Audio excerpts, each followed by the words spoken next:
So tell me, Deirdre, what would you say to encourage people to come along to SPE Offshore Europe this year? So it's a great event and it welcomes people from all over the world as well as from the UK. So people can come and discuss ideas, consider some of the problems that this industry is facing and look for solutions. And there are lots of interesting ideas and fascinating speakers attending this year. We have our business breakfast on the Wednesday, which will launch our economic report. So Oil and Gas UK's economic report is all about giving an update on where the industry is and the outlook going forward. So we're very much looking forward to sharing that with Offshore Europe participants on the Wednesday. You're taking part in the Keynote session at Offshore Europe this year. Tell me a little bit about it. Yeah, so I'm leading a really interesting session on cyber and physical security issues.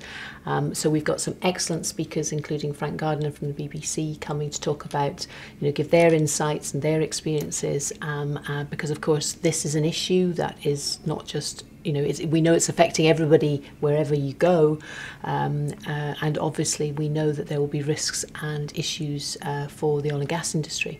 So this session will be about understanding what the geopolitical challenges are, and then kind of looking through a lens from an oil and gas industry perspective and trying to understand what the implications are for the industry going forward. As part of the Efficiency Task Force, we've also developed what we call Efficiency Hub, and that's a kind of one-stop shop for companies to come together to share ideas, to share initiatives, to read guidelines that have been developed, to look at opportunities for standardisation. So we have something that is bringing companies together in a way that will facilitate learnings and hopefully sustain some of these efficiency improvements going forward.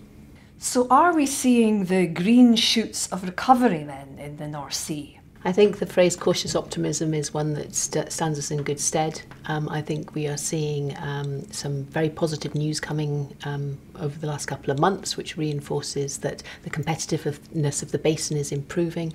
But we do know that the supply chain continues to be under pressure.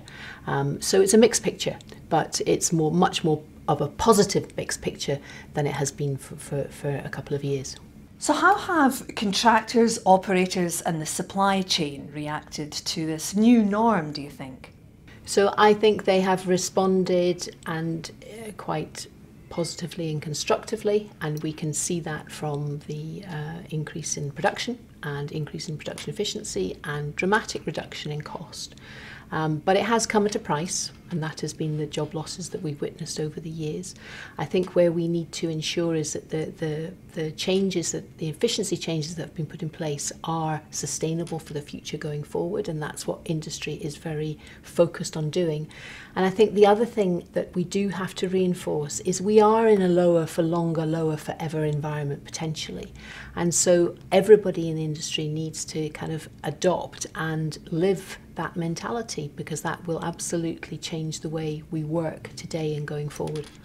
How would you assess new confidence levels in the UKCS? Do you think people have adapted to the new realities in the industry? So again, I think it's mixed, but I think it has improved. We run a survey that looks at the relationships, and we've seen that the data suggests that things are improving. So I think we have seen great examples of operators working very well together and operators working with the supply chain together, and also through the supply chain. But we've also, you also do still hear some stories that aren't so good.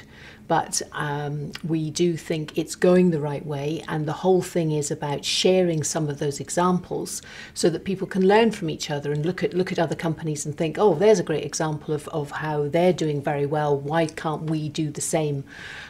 That's why we set up our Efficiency Task Force, which was about bringing companies together, operators, the supply chain, to look at ways of how they could work much more collaboratively and looking to improve their own competitive bottom line, which would have benefits for the industry. And we've got some great examples and some great case studies that people are sharing and learning from. We've seen some pretty historic changes in the industry, long-term changes. How do you think business and industry has reacted to that? Yeah, so we've seen some great news coming forward in terms of new oil, whether it's Quad 204 with BP or Cayley with Repsol, Sinopec, Enquest and their Culzean field. And that's new production coming on, which is great. What we need to do, though, that's obviously based on previous investment. The focus on improving our competitiveness is on attracting new investment to the basin. Now, earlier in the year, we've seen a few deals coming through which suggest that actually investors are starting to look at this basin. They see we've still got hydrocarbons to go for. They see that we've got a very competitive basin in which to do business. We've got a fiscal regime that competes very favourably in a global context. So all the parts of the jigsaw puzzle are coming together, and that's what's making this somewhere that people want to invest in, and that's what we have to keep driving for going forward.